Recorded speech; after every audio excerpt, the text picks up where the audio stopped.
உலக செய்திகள் முதல் உள்ளூர் செய்திகள் வரை உங்கள் கண்முன்னே. நியூஸ் 16 செய்திகள் உடனுக்குடன். பண்ருட்டி திருவதிகை வீரட்டாண்டேஸ்வரர் ஆலயத்தில் மகா சிவராத்திரியையொட்டி சரக்கொன்றை நாதருக்கு 1008 புண்ணிய நதிகளில் இருந்து கொண்டுவரப்பட்ட புனித நீரால் பக்தர்கள் கைகளால் அபிஷேகம் செய்யப்பட்ட அரிய நிகழ்வு நடைபெற்றது.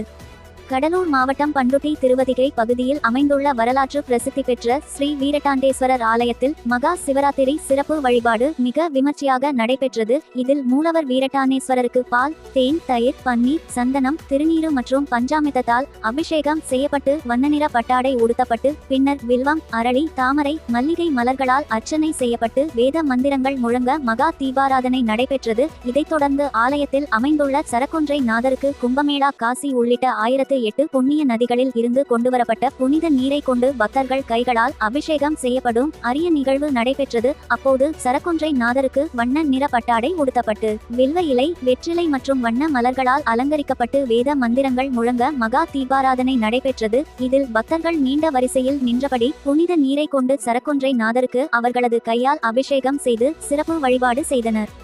மகா சிவராத்திரி விழாவில் சிவபெருமானை நினைத்து நெய் தீபம் ஏற்றி திரளான பக்தர்கள் கலந்து கொண்டு சிறப்பு வழிபாடு மேற்கொண்டனர்.